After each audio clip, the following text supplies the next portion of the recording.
Hello everyone, myself Nishan Singh and I'm currently second year MBBS student from SMC एटा। तो आज हम मुकेश के साथ फिर से हैं। तो आज की हम वीडियो में बात करेंगे how to attempt NEET exam paper. तो मुकेश, हेलो एवरीवन, मैं Mukesh Kumar, MBBS second year student. Mukesh सबसे पहला क्वेश्चन आएगा कि हम एग्जाम में तो बैठ गए, अब टाइम मैनेजमेंट कैसे करें?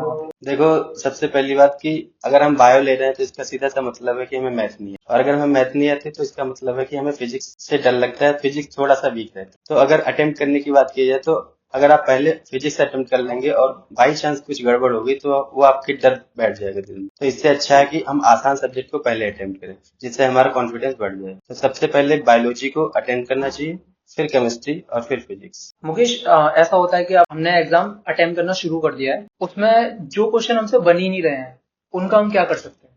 देखो, मेरे हिसाब से जो एग्जाम पेपर अटेम्प्ट करना चाहिए वो कम से कम 3 बार में अटेम्प्ट करना चाहिए। जैसे पहले आपको क्या करना है, बायोलॉजी से स्टार्ट करना है, फिर आपको बायोलॉजी में जो क्वेश्चन एक बार में पढ़ने से आंसर आ जाता है उनको अटेम्प्ट करें, और फिर ऐसे ही केमिस्ट्री पे जाएं, फिर ऐसे ही फिजिक्स में जाएं। उसके बाद से जब सेकेंड टाइम पे अटेम्प्ट करें तो फिर से बायोलॉजी से शुरुआत करें, फिर सेकेंड टाइम में बायोलॉजी करें।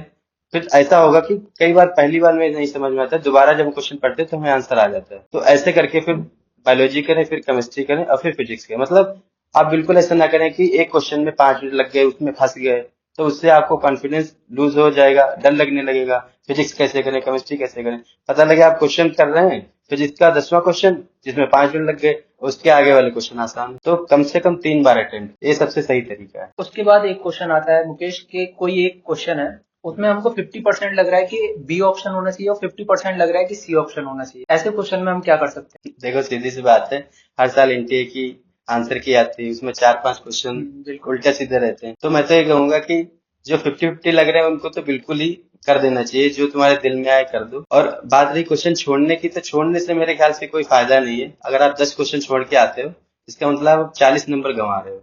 लेकिन अगर आप 10 में सोचो, आप अगर तुक्के से मारते हो, कैसे भी मारते हो, आपके दिल से 50-50 मारते हो, 75% पे मारते हो, तो अगर 10 में से 4-5 भी क्वेश्चन आपके बाई चांस लग जाए सही, तो उससे आपको कितना फायदा मिलेगा। उससे आपको कॉलेज डिसाइड हो सकता है, उससे आपकी रैंक चेंज हो सकती है, उस नंबर से आपका सिलेक्शन रुक सकता है या फिर हो सकता है। तो छोड़ने से बहुत अच्छा है कि उसको अटेम्प्ट, भले ही गलत हो जाए, लेकिन 10 क्वेश्चन अगर छोड़ के आ रहे हैं उससे अच्छा है कि आप 10 में करें।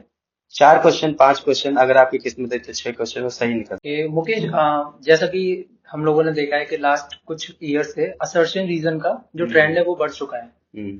मेरे ख्याल से जब से एम्स खत्म हुआ है, 19 में खत्म होता है एम्स का एग्जाम, हाँ, 19 आसपास। तब से ये असर्शन रीजन एनटीए वालों ने इसमें इंट्रोड्यूस कर दिया है। हाँ, तो अब असर्शन रीजन को मतलब टफ समझा जाता है, तो इसको कैसे टैकल कर सकते देखो, एक तो असर्शन रीजन की हमें अगर पहले से प्रैक्टिस होती तो हमारे लिए काफी आसान रहती। बाकी असर्शन रीजन करने का एक तरीका होता है। पहली बात है कि अगर आप पहले से असर्शन रीजन करते आ रहे हैं तो उसकी प्रैक्टिस रहती है तो काफी आसान हो जाता है। लेकिन अगर आप नहीं किए हो और आपको डर लगता है तो उसका अच्छे से मतलब ये है कि असर्शन पढ़ें, उसके बाद में बिकॉज लगाएं। अगर बिकॉज लगाने के बाद रीजन उसमें फिट हो रहा है, आपको पता चल जाएगा कि बिकॉज लगाने के बाद ये फिट हो रहा है, इसका मतलब वो करेक्ट एक्सप्लेनेशन दे रहा है।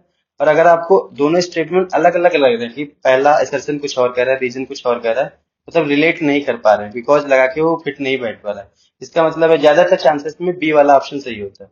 मतलब असर्शन भी सही होता है, रीजन भी सही होता है, लेकिन एक्सप्लेनेशन नहीं कर रहा होता। और जो एक्सप्लेनेशन कर रहा तो हमको समझ में आ जाता है जब हम उसमें बिकॉज लगा दें। तो मतलब यही कुछ क्वेश्चंस होते हैं जो हमारे माइंड में पुट अप होते हैं, और लास्टली यही कहेंगे, all the best for your exam.